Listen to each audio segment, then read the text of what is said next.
지극히 높으신 주라는 찬양에는 이런 가사가 있습니다. 소망 없고 빛도 없는 어두운 세상을 하나님이 사랑하사 우리에게 오셨네. 예언하신 약속대로 말씀이 육신되어 하늘 영광 버리시고 이 땅으로 오셨네. 아멘.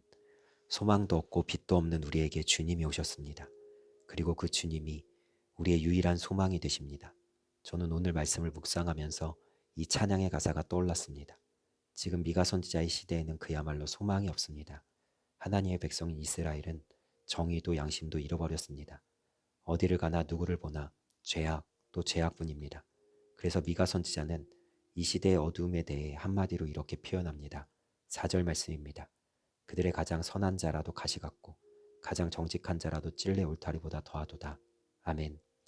이스라엘이 얼마나 타락했으면 가장 선한 자도 가시 같고 가장 정직한 자일지라도 찔레 같겠습니까?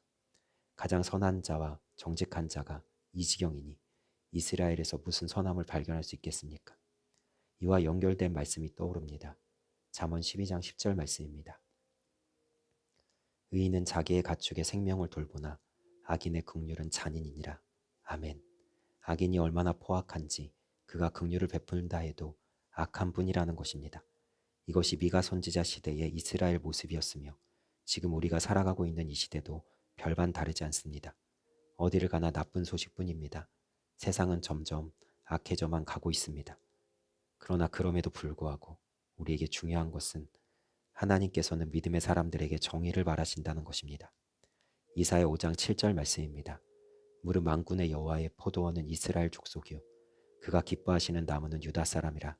그들에게 정의를 바라셨더니 도리어 포악이요 그들에게 공의를 바라셨더니 도리어 부르짖음이었도다.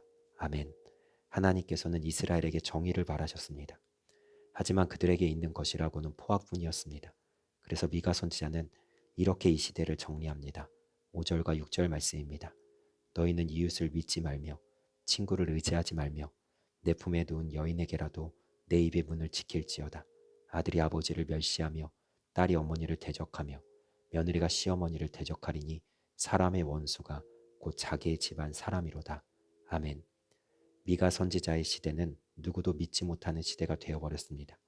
지금 우리가 살아가고 있는 이 시대도 비슷하지 않습니까? 가족이 더 이상 가족이 아닌 것 같은 폐륜과 같은 일들이 하루가 멀다 하고 일어나고 있는 지금입니다. 이런 우리에게 어떤 소망이 있을 수 있겠습니까? 이 말씀을 보십시오.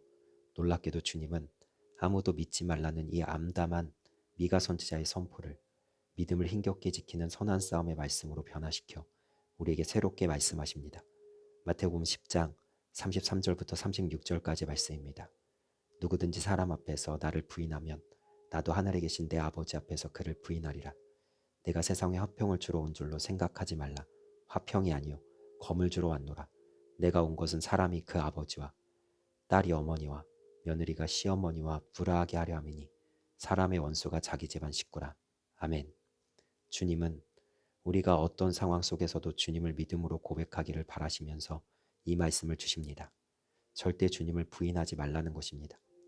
우리는 성탄절 오후에 예수님에 대한 영화를 같이 보면서 베드로가 예수님을 3번 부인하는 장면을 보았습니다. 베드로는 두려웠습니다. 주님처럼 잡혀가서 죽임을 당할까봐 주님을 모른다 했던 것입니다. 이렇듯 우리는 집안 식구들 때문에라도 주님을 놓쳐버리는 일이 없어야 합니다. 주님을 믿기 시작하면 가족과 원수가 될 수 있습니다. 남편은 안 믿는데 아내 혼자 믿을 때, 부모는 안 믿는데 자녀 혼자 믿을 때, 집안에서 신앙 때문에 다툼이 생길 수 있습니다. 그것을 이겨내는 것이 진정 주님을 믿는 것입니다. 이 놀라운 말씀을 보십시오. 미가 선지자는 아무도 믿을 수 없는 암담한 현실을 이야기하는데 주님은 그것을 주님을 따르는 선한 싸움의 말씀으로 탈바꿈시키십니다. 주님이 우리에게 오시면 모든 절망이 소망으로 바뀝니다. 우리의 과거조차 재해석되기 시작합니다. 암담한 내 현실이 주님 비춰주시는 환한 빛으로 따뜻해지는 것입니다. 그래서 미가 선지자는 주님을 소망하는 그 마음으로 암담한 현실 속에서도 이렇게 믿음으로 선포합니다.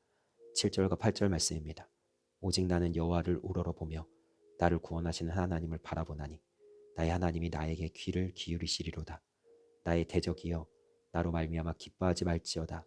나는 엎드러질지라도 일어날 것이요 어두운 데에 앉을지라도 여호와께서 나의 빛이 되실 것이미로다. 아멘. 오직 주님만 소망하십시오. 주님만 우러러 바라보십시오. 우리는 엎드러질지라도 다시 일어날 수 있습니다. 어두운 데 앉을지라도 주님이 나의 빛이 되어주십니다. 여전히 우리에게는 소망이 있습니다. 도저히 길이 보이지 않는 어려운 환경 속에서도 주님은 우리에게 길이 되어주십니다. 내 힘으로 어쩌지 못하는 문제 앞에 서 있을 때도 주님은 모든 문제 해결자가 되십니다. 주님을 붙잡으십시오. 현실이 나를 집어삼키지 못하도록 주님을 소망하십시오. 그렇게 담대하게 주님을 믿음으로 지금 이 시대의 어두움을 뚫고 주님의 은혜를 경험하며 어두운 세상에 주님의 한 줄기 빛을 비추어 줄 수 있는 믿음의 사람으로 살아가기를 주님의 이름으로 소망하며 축복합니다. 오늘 하루도 승리하세요.